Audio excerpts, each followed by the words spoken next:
নমস্কার, welcome to astro console. আজকের বিষয় হলো ধনু রাশির মাসিক রাশিফল মার্চ 2025।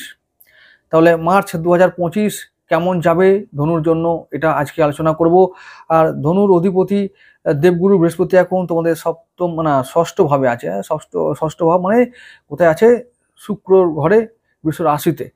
তো একটা ভালো ব্যাপার হলো যে এখন তিনি রোহিণী নক্ষত্রে আছেন, চাঁদের নক্ষত্র, তোমাদের মিত্র গ্রহ। তো এটা ভালো একটা দিক। তাহলে লগ্নপতি ভালো থাকলো, তাহলে লগ্নপতি ভালো যখন, তো এমনিতে শরীর স্বাস্থ্য নিয়ে চিন্তার কিছু নেই, ভালো ব্যাপার। এখন চিন্তার কোন কোন বিষয় আছে সেটাই আমি এই মাসের জন্য, এই মাসে কোন কোন বিষয়গুলো তোমাদের চিন্তায় ফেলবে সেই বিষয়ে একটু আলোচনা করছি। সেটা হলো যে তোমাদের দ্বিতীয়, তৃতীয় ও চতুর্থ ভাব, এই তিনটে ভাবের ওপরে খুব বেশি করে প্রভাব পড়বে। এবং আরেকটা ভাব যেটা না বললেই নয়, সেটা হলো নবম ভাব, মানে ভাগ্য ভাব। ভাগ্যভাবে এই মাসে প্রভাব পড়বে, খুব বেশি পরিমাণে পড়বে। কারণ ভাগ্যপতি রবি শনির সঙ্গে আছে তৃতীয় ভাবে। ভাগ্যপতি মানে যে ভাগ্য নির্ধারণ করে তোমাদের ভালো হবে না মন্দ হবে, দিন কেমন চলবে, মাস কেমন চলবে, এই ব্যাপারটা নির্ধারণ করে কে? রবিদেব, নবমপতি। তাহলে রবিদেব এখন কোথায় আছে? কুম্ভ রাশিতে। কার সঙ্গে? শনির সঙ্গে। তাহলে শনি আর রবি কে হলো? একে অপরের চরম শত্রু। তাহলে না শনি ভালো ফল দেবে না রবি ভালো ফল দেবে। তার মানে এই মাসে, মার্চ মাসে ভাগ্য ভাবটা খুব শুভ নয়। তার মানে কঠিন অবস্থার মধ্যে দিয়ে ধনুরাশিকে যেতে হবে, এটা মনে রেখে দিয়ে চলো। তাহলে ভাগ্য ভালো থাকবে না, কিন্তু শরীরটা ভালো থাকবে। শরীর ভালো থেকে কি হবে যদি ভাগ্য ভালো না থাকে? ভাগ্য ভালো না থাকলে শরীরও খারাপ হতে পারে টুকটাক করে। কারণ ওই যে চিন্তা হয়ে গেল, চিন্তা থেকে শরীর, পেট ফাঁপবে, পেট ফুলবে, আর রোগ হবে, হজম হবে না, এইগুলো। তো যাই হোক, যেটা হবে তো সেটা হবেই, কেউ আটকাতে পারবে না। কারণ শনির দৃষ্টি আছে ওইদিকে তোমাদের নবম ভাবেই। বহুদিন ধরে, ওই গত 2.5 বছর ধরে শনি দৃষ্টি রেখে দিয়েছে যে কিছুতেই নড়তে দেবো না ওকে, এক জায়গায় রেখে দেবো। শনি এইরকমই, খুব চ্যালেঞ্জ দেয়, খুব কষ্ট দেয়, কিন্তু যখন আবার দেবে 4 হাত ভরে দেবে। যাকে ধনী করবে না তাকে ধন ভরিয়ে দেবে একবারে। যা দরকার নাই তাকে দিয়ে দেবে, তাকেও দেবে, মানে ততটাও তাও দেবে। যা দরকার তাকে দেবে না। বলবে এটা কিরকম? এইটাই তো নিয়ম, প্রকৃতি ওই রকমই। তাই তো কথায় আছে যে বীর ভোগ্যা বসুন্ধরা, যে বীর সেই এই বসুন্ধরাকে, এই পৃথিবীকে ভোগ করবে। জোর যার মুলুক তার, এই তো নিয়ম, কিছু করার নাই। তাই বলছি এই যে এই মাসটা, বিশেষ করে এই মাসে না এই প্রিন্সিপাল বেশি চলবে। তো ধনুরাশির মানুষরা না কি হয়? জ্ঞানী হয়, শান্ত হয়, বিচক্ষণ হয়। তো ঝামেলা চায় না, দিয়ে দাও, দাও দাও, হলো হলো, না হলো না হলো, এইটা চলবে না ভাই। এবার এবার চেঞ্জ করো, অ্যাটিটিউড চেঞ্জ করো। মাস্টার হলে চলবে না, মাস্টারের সঙ্গে হতে হবে কি আরো, মানে চাই তো চাই, একটু একটু ডাকাবুকো হতে হবে, ডান পিটে হতে হবে, নাহলে হবে না। তো ধনুরাশির লোকরা মাস্টারের মতন, গরিব মাস্টার, ভদ্রলোক। তো এই রকম হলে চলবে না, তো এই জগৎটা এরকম নয়। আগামী দিনে কোন কোন জায়গায় কষ্ট দেবে একটু বলে রাখি।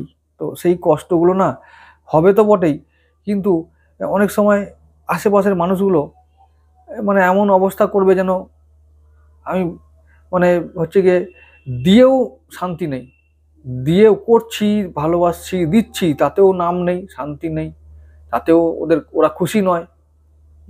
আরো দাও, আরো দাও, এই যে আরো দাও, এই খিদেটা এরা মিটবে না। এখন কি করতে হবে? এবার এখানে ধারা কাটা মারতে হবে, বিরাম দাও, পূর্ণ বিরাম। এই যে তৃতীয় ভাবে এই শনি আছে, তোমাদের থার্ড হাউস না, ওরা হচ্ছে আত্মীয়দের ভাব। আত্মীয়রা খুশি নয়, খুব দিচ্ছ, খুব করছো, যাতে একটু শান্তি হয়, যাতে একটু ঘরে শান্তি আসে। তো এইবারে ওরা আরো বিদ্রোহ করবে, এবার দাও, নাহলে টুটি চেপে ধরবো। এইবারে সেই হাতটাকে রুখতে হবে, সেই সময় এসেছে, এই হাতটাকে রুখতে হবে। শনি এবার বিচার দেবে, তো তোমাদেরকেও বিচার দেবার জন্য শনিকে সাহায্য করতে হবে। একটু তো ফোঁস করতে হবে, না হলে তো হবে না। তো সেই ফোঁস করার সময়টা এসে গেছে। আমি কিছু কথা বলতে চাই, যেটা হলো শনি রবি তো এখন কুম্ভ রাশিতে থার্ড হাউসে অবস্থান করছে, তার ফলে ভাগ্যভাবে একটা অশুভ প্রভাব আসছে, তার ফলে আত্মীয়দের কাছে আমরা শুল হচ্ছি, তার ফলে হচ্ছে যে ঘরে বিবাদ আসছে এবং সঞ্চয় কম হচ্ছে, দিচ্ছি যে হ্যাঁ, নাম হচ্ছে না, তো এটা তো একটা চলছিলই। এছাড়াও এরপর এই মাসেই না 4টে গ্রহ এক জায়গায় হবে। কোথায়? তোমাদের চতুর্থ ভাবে। কি কি? রাহু, বুধ, শুক্র, আর কে? আর ওই রবি। রবি কিছুদিন পর মানে 15 মার্চের পর থেকে চলে যাবে মীন রাশিতে, তখন এই 4টে গ্রহ এক জায়গায় হবে। তো রাহু রবি একসঙ্গে যখন যাবে তখন গ্রহণ দোষ তৈরি করবে চতুর্থ ভাবে। রাহু শুক্র ও তো আছেই একবারে বিন্দাস হয়ে এখন আছে, রাহু বুধ অলরেডি আছে। তো কি হচ্ছে ওখানে? কি করবে? রাহু বুধ নাগদোষ বা জড়দোষ তৈরি করে আছে অলরেডি। এখন এবার রবি যখন যাবে চতুর্গ্রহী যোগ তৈরি করলো। এখন রবি বুধ কি করতো? একটা ভালো রাজযোগ তৈরি করতো, কিন্তু করবে না, কারণ ওইটা হচ্ছে যে নেগেটিভ রবি হয়ে গেল বা নেগেটিভ বুধ হয়ে গেল। তাহলে ওরা কুবুদ্ধি দেবে, সুবুদ্ধি দেবে না। আচ্ছা, এবারে কোন কোন বিষয়ে কুবুদ্ধি দেবে, আবার কে দেবে? বুধ কিন্তু বুদ্ধির কারক, আর তোমাদের সপ্তম ভাবের মালিক, সপ্তমপতি, আর ওদিকে দশমপতি। তাহলে কর্মপতি মানে কর্ম কেমন হবে সেটাও ঠিক করবে বুধ, আর ওদিকে আমাদের ব্যবসা কেমন হবে সেটাও, বা দাম্পত্য জীবন কেমন হবে, বা মানে ওই যে আমাদের পার্টনার কেমন হবে সেটাও ঠিক করবে বুধ। এখন বুধ আছে রাহুর সঙ্গে, তো এবার রাহুর শত্রু মানে রাহু তোমাদের শত্রু। এবার রাহু যেহেতু বুধের সঙ্গে আছে না, তখন ও নেগেটিভ বুধ হয়ে যাবে, তোমাদের দলে আর সাথ দেবে না, ও রাহুর সঙ্গে সাথ দেবে। এবারে তো তখন এই দাম্পত্য জীবনে অশান্তি হতে পারে, ব্যবসায় একটু মন্দা আসতে পারে, কর্মে একটু চাপ আসতে পারে, কর্মচ্যুতি হতে পারে, এবার মানে কর্মহানি হতে পারে, বসের সঙ্গে বিবাদ হতে পারে। তো এই মাসে ভালো হবে যে বস আর বইয়ের সঙ্গে কোনো তর্ক করব না, চুপচাপ থাকবো, মানে মুখে কুলুপ, এই পলিসি নিয়ে চলতে হবে। কারণ বেশি কিছু বলতে গেলেই কর্ম ছাঁটাই, এবং হয়তো কারো কারো ডিভোর্স, পত্নী পালিয়ে গেল, বউ পালিয়ে গেল, এরমও হতে পারে। তাই সাবধান, এই মাসে সাবধান।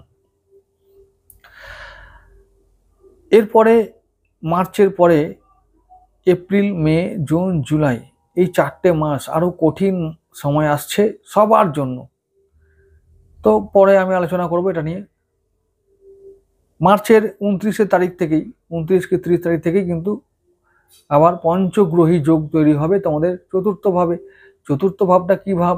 না গৃহ, আমার নিজের বাড়ি, আমার নিজের মাতা, আমার নিজের মন, আমার বন্ধু বান্ধব, এই সমস্ত কিছু, আমার হচ্ছে লাক্সারি কোনো আইটেম, আমার ভূমি মানে আমার জমি। তো এই সমস্ত কিছুকে ইন্ডিকেট করে চতুর্থ ভাব থেকে আমরা এটা বুঝতে পারি। এখন ওই চতুর্থ ভাবে 4টে গ্রহ যাবে, তারপরে ঠিক কিছুদিন পরে আবার 5টা গ্রহ এক জায়গায় হবে। তাহলে কি প্রভাবটা একটুখানি হবে বলে মনে হচ্ছে? একটুখানি হবে না, এর প্রভাবটা, এর ফলাফলটা অনেক বড় হবে এবং অনেক সুদূর প্রসারী হবে, অনেক দূর পর্যন্ত নিয়ে যাবে। তাই বলবো যে গৃহ সংক্রান্ত যদি কোনো বিবাদ থাকে তাহলে এই মাসে খুব বিচক্ষণতার সঙ্গে এটাকে মিটমাট করতে হবে। আর যদি সম্ভব হয় তাহলে এই মাসটায় আমরা কোনো গুরুত্বপূর্ণ সিদ্ধান্ত নেব না। যে সমস্ত বিষয় আমি বলবো যে সমস্ত বিষয়ে এখন বিবাদ চলছে, বাদ বিবাদ চলছে, ওটাকে এখন স্থগিত রেখে দাও, এখন চুপচাপ থাকো, এই কটা মাস কেটে যাক, তারপরে আমরা এই নিয়ে ভাববো। এইরকম একটা পলিসি নিয়ে চললে আমার মনে হয় খুব ভালো হবে। তাহলে এই যে বললাম, বুধ রাহু সঙ্গে মিললে কি হবে? সিদ্ধান্ত নিতে ভুল করবে, বাজে খরচা করাবে, কারণ বুধ হচ্ছে যে অর্থের কারক, সময়ের কারক। তাহলে কি করবে? সময় নষ্ট করবে আর অর্থ নষ্ট করাবে। তাহলে কোন কোন বিষয় হবে? ওই যে বললাম, ব্যবসার বিষয় হতে পারে, দাম্পত্য জীবনের ক্ষেত্রে হতে পারে, এবং কর্মজীবনের ক্ষেত্রে হতে পারে। অর্থাৎ ব্যবসায় অকারণ ঝুঁকি নেওয়া যাবে না, অকারণে নিবেশ করা যাবে না, কর্মস্থানে কোনো রকমের বাজে সিদ্ধান্ত বা বাজে কথা বলা যাবে না, এরকম একটা পলিসি নিয়ে চলতে হবে।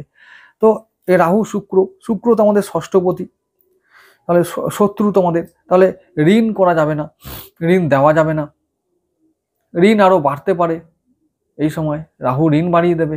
তো এটা খুব সাবধান, সাবধান, খুব সাবধান। ঋণ করা যাবে না, বাজে খরচা করা যাবে না। আয় ইনকামে করতে একটু কষ্ট হলেও আয় কিন্তু এ মাসে ধনুরাশির কিন্তু খুব ভালো হবে, এক্সট্রা ইনকাম হবে, এক্সট্রা ইনকাম করার পথ পাবে, সুযোগ পাবে, ভালো কথা। কিন্তু দেখো যেন কোনো অসৎ উপায় না হয়। যদি হয় তাহলে ওই শনি এসে এমন ফিল্টার করবে, সব ছেঁকে বের করে নিয়ে যাবে। তো এটা থেকে সাবধান। আর ধনুর লোকদের বলতে হবে না, ধনুর লোকদের আমি মনে করি তারা জন্মগত ধার্মিক। এখন যে কটা পাকা যদি মানে ধার্মিক ছাড়া একটু অধার্মিক হয়েও থাকে, তাহলে এই পৃথিবীতে এসে মানে পারিপার্শ্বিক অবস্থার গুণে হয়ে থাকে। কি করা যাবে, পরিস্থিতির চাপ। মানে 10 চক্রে ভগবান যখন ভূত হয়, তাহলে 10 চক্রে মানুষ তো ভূত থেকে কেন আরো কিছু হয়ে যাবে, ভূত ভবিষ্যৎ হয়ে যাবে, এই হচ্ছে ব্যাপার। তো এত বড় কিছু মানুষের, ছোট মানুষ তো এইটুকু একটা প্রাণী। রাহু চন্দ্র, রাহু রবি তো যখন থাকবে তো গ্রহণ দোষ তৈরি করবে। তাহলে কি বললাম, মান সম্মান হানি হতে পারে, পিতার সঙ্গে অমত হতে পারে, মতবিরোধ হতে পারে, পিতার শরীর স্বাস্থ্যে অবনতি হতে পারে, এই সমস্ত কিছু ঘটনাগুলো ঘটবে। গুরুর সঙ্গে অমত হতে পারে, এরকম গুরুর সঙ্গে বিবাদ, এই সমস্ত ঘটনাগুলো ঘটবে। তো বলবো যে এইগুলো হচ্ছে চিন্তার বিষয়। এই সমস্ত বিষয়ে সতর্ক থাকতে হবে। এবং ভালো কি হবে, ভালো এটাই হবে যে এই যে বললাম ঋণ বাড়বে, ঋণটা যেন বাড়তে না দেওয়া যায়। কিন্তু এই যে ভালো হবে, এই যে মানে এই যে ষষ্ঠ ভাবেই তোমাদের লগ্নপতি আছে, ঋণ বাড়লেও সুযোগ পাবো তাকে শোধ করার। আবার ওই ব্যয় বাড়বে, তো ব্যয় আবার নিয়ন্ত্রণ করার চেষ্টা করলে আমরা পারবো। আবার ওদিকে আরেকটা কথা বলবো যে সত্যি কথা বলতে কি, এই মার্চ মাসে না রাহু আর শুক্র আর এই শনি, এই তোমাদের যে ভালো ভাবগুলো, যেমন এই অষ্টম ভাব, অষ্টমপতি চন্দ্র রাহুর সঙ্গে থাকবে বেশিরভাগ, রাহু আর শনির দৃষ্টি থাকবে। নবমপতি রবি রাহু শনির মধ্যে থাকবে, কবজায় থাকবে, অ্যারেস্ট হয়ে যাবে, মানে বন্দী হবে রাজা রবি। তখন কি হবে, ভালো একটা অবস্থা হবে না। তাহলে কি করে ভালো বলি আমি কিছু বুঝতে পারছি না। আবার যদি বলবো দশমপতি বুধের কথায়, যেখানটা দিয়ে আমরা কর্মের বিচার করব, সে বুধ রাহুর সঙ্গে থাকবে। একাদশপতি শুক্র, তার কথা, সে রাহুর সঙ্গে থাকবে। দ্বাদশপতি মঙ্গল, সে তোমাদের সপ্তম ভাবে থাকবে, শত্রু ভাবে থাকবে, সব নিয়েই মুশকিল। তাহলে কি বলবো, ভালো কি হবে বলে বলবো, শুধুমাত্র খুশি করার জন্য বলবো বাড়ি হবে, গাড়ি হবে, টাকা হবে, জমি হবে, জায়গা হবে, বান্ধবীও হতে পারে এক্সট্রা, আবার অনেক আরো লটারি পেতে পারো, এগুলো বলে মানে ফালতু কথা বলা হবে। আমি কিছু দেখছি না ভালো এই মাসে, খুব কঠিন ভাবে যাবে। আর এই মার্চ মাস থেকে শুরু হলো, একেবারে সেই জুলাই মাস পর্যন্ত চলবে। বলবে তাহলে ভালো কি হবে, আরে ভালো কিছু হবে না। তার জন্যই তো বলছি আজকে শিবরাত্রির দিন সবাইকে, আমার দর্শক বন্ধুদের জানাই শিবরাত্রির শুভেচ্ছা ও অভিনন্দন। সবাইকে জানাই মানে অভিনন্দন জানাবো। তোমাদেরকে বলবো যে তোমরা রিকোয়েস্ট করব, আমি অনুরোধ করব যে অন্তর থেকে যে শিবরাত্রি আজকের রাতটা পুরো সমস্ত মুহূর্তটা শিবকে সমর্পণ করে দাও, যাতে আগামী দিনে আমরা একটু শান্তির মুখ দেখতে পাই। সুখের গুলি মেরেছে, যদি শান্তিও পাই তাহলেও বুঝবো যে অনেক কিছু পেয়ে গেছি। কারণ আগামী 5টা মাস, এই যে বললাম, কাল সর্প যোগ তৈরি হবে গোচরে, গ্রহণ দোষ তৈরি হবে গোচরে, সাপির দোষ, জড় দোষ, নাগ দোষ, দারিদ্র দোষ তৈরি হবে। তো গোটা ব্রহ্মাণ্ডে যখন একটা হাহাকার তৈরি হবে, তখন আমরা ভালো থাকবো এটা আশা করা যায় না। এটা প্রাকৃতিক দুর্যোগ হতে পারে, সামাজিক একটা বিশৃঙ্খলা তৈরি হতে পারে, রাজনৈতিক একটা বিশৃঙ্খলা তৈরি হতে পারে। তো সব নিয়ে আশেপাশে অবস্থাটা খুব একটা ভালো থাকবে না, তার আঁচটা কিন্তু আমাদের উপরে পড়বে, আমাদের জীবন ও ভাগ্যের উপরে পড়বে। তাই বলছি যে এই মাসটা সতর্ক থাকার একটা মাস। আর চিন্তিত হতে বলবো না, কারণ যদি সমস্যা আসে সমাধান তিনিই দেন, যিনি সমস্যা দেন তিনি সমাধান দেন। তাই বলবো যে সমাধান তিনি দিয়ে দেবেন। বুদ্ধিমান তোমরা ধার্মিক, তাই বলবো যে ধর্মের পথে থাকলে তোমরা অবশ্যই পথ পাবে নতুন করে শুরু করার, নতুন করে বেঁচে ওঠার। তোমাদের বুদ্ধি আর তোমাদের বিচক্ষণতা নিয়ে আমার কোনো সন্দেহ নেই। এটা দুঃখের বিষয় যে মানে এটা দুঃখের বিষয় আমি বলবো যে পরিমাণটা, যে পরিমাণ মানুষ ধনুরাশির মানুষ হিসাবে ছিল ভালো দিকটা, সেই ভালো দিকের পরিমাণটা ধীরে ধীরে কমছে। এটা কমবে, এটা প্রকৃতির নিয়ম, এটা একটা ব্যাপার। তো কিন্তু কমছে, কিন্তু আছে এখনো অনেক ভালো মানুষ আছে যারা যারা এখন মানে আমি বলবো যে এখনো সত্যে বিশ্বাস করে, ঈশ্বরে বিশ্বাস করে এবং ধর্মে বিশ্বাস করে। তারা ব্যাপারটা মানে, কর্মবাদ বা কর্ম, ডক্টরিন অফ কর্মা, এই ব্যাপারটা মানে, তারা কর্মফল মানে। তো সেইটা মেনে চললে আগামী দিনে তোমরা যদি এটা চলো, এই পলিসিটা মেনে চলো, তাহলে তোমরা কিন্তু উপকৃত হবে, শান্তি পাবে। অন্তত এইটুকু বলবো, শান্তিতে থাকো। আজকে প্রভুকে বলো, আজকে রাতে প্রভুকে বলো যে আমার নিজের সব কিছু নিয়ে নাও, সব তোমার, আমার কিচ্ছু নাই, কিচ্ছু তো আমার তো কিছু ছিল না কোনোদিন, আগামী দিনে নেই, এখনো নেই, তুমি আমাকে চালাও, শুধু এইটুকু বলো, আর কোনো কিচ্ছু করতে হবে না। একবার শিবলিঙ্গকে গলায় জড়িয়ে নিয়ে, একবার বুকে জড়িয়ে নিয়ে একবার খালি বলো যে তুমি আমাকে চালাও, আমি পারছি না, তুমি আমাকে চালাও, আমার ভার তুমি বহন করো। ব্যাস এইটুকু বলো। দুধ ঢালো না ঢালো, জল ঢালো না ঢালো, ওই ধুতরা ফুল দাও না আকন্দ ফুল দাও, ও কোনো ম্যাটার নয়, না কলকে ফুল দাও, নো প্রবলেম। তাহলে একবার জড়িয়ে নাও, একবার বলো যে আমার ভার তুমি বহন করো, দেখবে যে এত শান্তি পাচ্ছ বা পাবে আগামী দিনে। আর কি বলবো, হরি বল বলবো, খালি হরি বল। যাই হোক, তো ধনুরাশির জন্য এই মাসটা আমি আরো একটু বলবো যে সন্তান ভাব, পঞ্চমপতি, যেহেতু মানে সন্তান নিয়ে চিন্তার কোনো কারণ নাই, ব্যবসা নিয়ে চিন্তার কোনো কারণ নাই, কিন্তু ওই যে বললাম চ্যালেঞ্জ একটু আসবে, লোভ আসবে, প্রলোভনে পা দেবে না, ঝুঁকি নেবে না, কেটে যাবে ঠিকঠাক। ঋণ করার সম্ভাবনা বাড়বে, কিন্তু ঋণ করার সম্ভাবনাকে বাড়তে দিলে হবে না, একটু চেক করলে অবশ্যই আমরা বিপদটা কাটিয়ে উঠতে পারবো।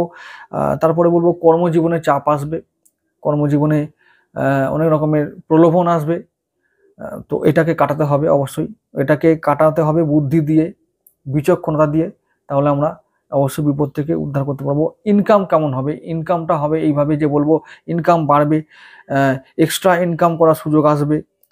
তারপরে রাহুর পথে এবং শুক্রের পথে ইনকাম করার সুযোগ আসবে, তো ভালো জিনিস। তো আমি বলবো এটা একটা ভালো, আমি আমি একাদশভাবে কোনো রকমের গোলযোগ আমি দেখছি না, এই মাসে ভালো ইনকাম হবে, কোনো রকম বাধা নেই। তবে ইনকামটা হলেও সঞ্চয় সেভাবে এ মাসে হবে না, খরচ কিন্তু বাড়বে, খরচ কিন্তু এ মাসেও বাড়বে, আগের মতনই থাকবে। তো আয় ব্যয়ের মধ্যে নিয়ন্ত্রণ রাখতে হবে, শরীর স্বাস্থ্য ভালো থাকবে, শরীর স্বাস্থ্য নিয়ে চিন্তা নেই। তো মাথা ঠান্ডা রেখে, সময়ের সঠিক ব্যবহার করে, অর্থের সঠিক ব্যবহার করে, ঈশ্বরে বিশ্বাস রেখে, নিজের উপর ভরসা রেখে যদি তোমরা এই মাসটা চলতে পারো, তাহলে আগামী যে 4 মাস আসছে কঠিন সময় বলে আমরা মনে করছি, তো সেই 4 মাসটা তোমরা ভালোভাবে উতরাতে পারবে, এটা বলতে পারি। অন্যান্য বিষয় নিয়ে আমার কোনো চিন্তার কোনো কারণ আমি দেখছি না, কারণ গুরুদেব এখন তোমাদের খুব খারাপ অবস্থায় নেই। লগ্নপতি ভালো অবস্থায় থাকলে খারাপ হওয়ার কিছু তেমন কিছু থাকে না। বাকিটা সব সিদ্ধান্ত তোমাদেরকে নিতে হবে। চতুর্থ ভাব মানে যেটা ঘর আমাদের, সেই ঘরে এখন বিপর্যয় শুরু হচ্ছে, সেই ঘরে অনেক রকম বিপর্যয় আসবে, সেটাকে তোমাদেরকে ঠান্ডা মাথায় সামলাতে হবে। এটাই তোমাদের চ্যালেঞ্জ এই মাসের। আজকে বন্ধুরা এটুকু থাকুক। নমস্কার।